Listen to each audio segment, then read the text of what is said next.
এখানে যে প্যান্টটা দেখতে পাচ্ছেন এই প্যান্টটার নাম হলো স্কার্ট প্যান্ট। কিভাবে আপনারা এই প্যান্টটা তৈরি করবেন, নিচে থাকবে প্যান্ট, উপরে থাকবে স্কার্ট। একদম নতুন নিয়মে এই প্যান্টটা তৈরি করে দেখাবো আপনাদের। আর এটা যখন বাচ্চাদেরকে পরাবেন, বাচ্চাদেরকে কিন্তু খুবই ভালো লাগবে। এখান থেকে এই প্যান্টটা তৈরি করার জন্য টোটালি আমাদের মাত্র 14 গিরা কাপড় নিতে হবে।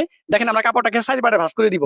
কাপড়টাকে সাইড পাটে ভাঁজ করে আমরা একদম উপরে কাপড়টা এখান থেকে কেটে আমরা সমান করে দিব। কারণ এখানে কিন্তু বেকাতারা কাপড় থাকতে পারে, এর জন্য আমরা প্রথমে একটা দাগ দিব। এই দাগ থেকে এখান থেকে আমরা 14 ইঞ্চি পরিমাণ লম্বা প্রথমে প্যান্টের দাগ এইভাবে দিয়ে দিব। দেখেন আমরা উপরে একটা দাগ দিব। এবার এই দাগ অনুযায়ী কাপড়টাকে আমরা কাটিং করে দিব। দেখেন আমরা কাপড়টাকে কাটিং করে দিয়েছি 14 ইঞ্চি পরিমাণ, আর এখানে কাপড়টা আছে 8 ইঞ্চি পরিমাণ থাকবে। এবার একদম উপর থেকে আমাদের এটার হাইয়ের দাগ দিতে হবে 7.5 ইঞ্চি পরিমাণ। দেখেন আমরা উপর থেকে 7.5 ইঞ্চি দাগ দেওয়ার পর নিচে আমরা 3 ইঞ্চি পরিমাণ একটা দাগ এইভাবে উপরের দিকে এরকম করে টেনে দিব। দেখেন এবার এই দাগ অনুযায়ী আমরা কিন্তু এই কাপড়টাকে কাটিং করে দিব। দেখেন এই কাপড়টাকে কাটিং করে দিয়েছি। এবার এখান থেকে আমাদের দুইটা পার্ট কাটিং করার পর সামনের পার্টটাকে প্রথমে এই তাল পার্ট কাটিং করতে হবে। দেখেন আমরা এখান থেকে সামনের পার্টটা তাল পার্ট কাটিং করে দিলাম। এবার এই দাগ অনুযায়ী কাপড়টাকে কাটিং করে দিব। এখানে কিন্তু আমাদের দুইটা কাপড় হয়ে গেছে। এবার একটা কাপড়ের উপরে আমাদের একটা কাপড় এইভাবে বিছিয়ে দিতে হবে। দেখেন আমরা এখানে এইভাবে বসিয়ে দিব। একটু ভালো করে দেখেন তাহলে কিন্তু বুঝতে পারবেন। এইভাবে একটা কাপড়ের উপর একটা কাপড় বসাই দিয়ে দোনো পাশের হাই আমরা প্রথমে ডাবল সেলাই করে আটকে দিব দিতেছি। আপনারা অবশ্যই এইভাবে দোনো পাশের হাই এখান থেকে সেলাই করে আটকে দিবেন। আশা করি আমার এই ভিডিও দেখে কিন্তু আপনি সহজ নিয়মে এই প্যান্টটা তৈরি করে নিতে পারবেন। এবার এখান থেকে মাপ দিয়ে এটার অর্ধেক আমাদের রাবার নিতে হবে। এই অর্ধেক রাবার নিয়ে রাবারটাকে আমাদের কেটে 2 খন্ড করে দিতে হবে। রাবারটাকে কেটে আমি 2 খন্ড করে দিয়েছি। এবার এখানে কিন্তু আমরা দুই পাশে দুইটা রাবার লাগাবো। রাবার লাগানোর আগে প্রথমে আমরা দোনো পাশের কাপড় এইভাবে ভাঁজ করে সেলাই করে দিব। পাশের কাপড় আমরা এইভাবে ভাঁজ করছি, এইভাবে ভাঁজ করার পর সেলাই করছি। এবার দেখেন আমরা এই যে রাবারটা কেটে আমরা 2 খন্ড করেছি, এখান থেকে এই দুইটা রাবার আমরা দুই জায়গায় এইভাবে লাগিয়ে দিব। লাগানোর পরে আমরা এক মাথা দিয়ে কিন্তু রাবারটা এইভাবে সেলাই করে দিব। অন্য মাথা থেকে আবারও সেলাই করে আমরা এখান থেকে পুরো রাবারটা এইভাবে সেলাই করে দিব। আর এখানে যখন আমরা রাবারটা সেলাই করব তখন একটা জিনিস ভালো করে খেয়াল করতে হবে, সেলাইটা যেন রাবারের উপরে না পড়ে, সেলাইটা যেন কাপড়ের উপরে পড়ে। দেখেন আমি এখান থেকে রাবারটা কাপড়টার মধ্যে রেখে এইভাবে সেলাইটা করে দিলাম। এবার রাবারটা সহকারে আমাদের এই কাপড়টা টান দিতে হবে।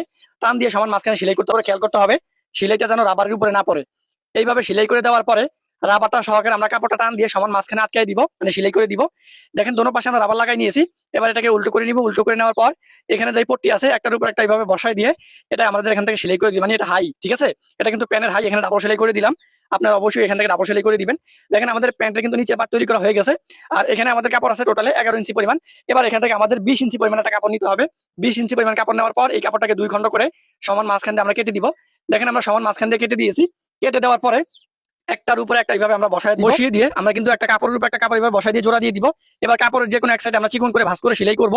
দেখেন কাপড়ের এক সাইড আমরা চিকন করে ভাঁজ করে সেলাই করে দিলাম। এবার অন্য পাশে আমরা মেশিন সুই দিয়ে ছোট ছোট করে কুচি দিয়ে দিব।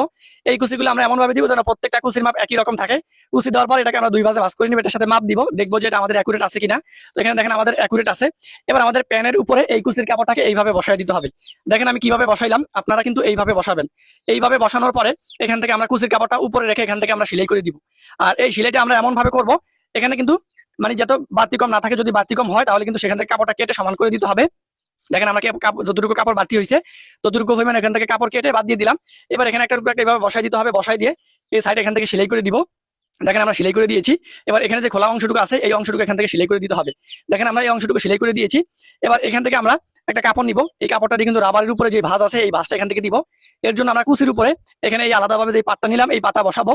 এই পাটটা বসানোর পরে এই মাথা থেকে শুরু করে এই মাথা পর্যন্ত আমরা একটা সেলাই করে দিব। এইভাবে আমাদের সেলাইটা করে দিতে হবে। এই যে আলাদাভাবে যে কাপড়টা নিয়েছি এখানে কিন্তু মাথা দিয়ে আমাদের অবশ্যই মাথাটা জয়েন করে দিতে হবে।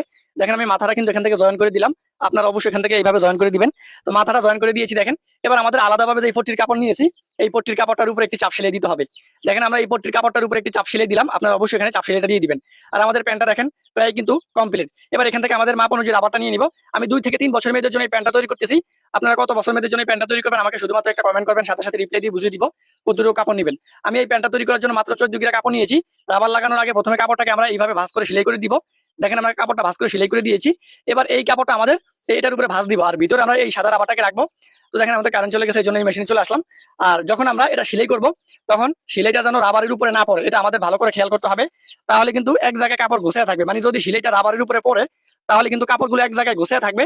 তো এটা ভালো করে আপনাদেরকে খেয়াল করতে হবে, সেলাইটা যেন রাবারের উপরে না পড়ে। দেখেন আমাদের প্যান্টটা কিন্তু একদম কমপ্লিট। এবার রাবারটা সহকারে তো দেখেন আমাদের প্যান্টটা কিন্তু হয়ে গেছে। আপনি চাইলে আপনার বাচ্চার জন্য এরকম একটা প্যান্ট তৈরি করেন, স্কার্ট প্যান্ট।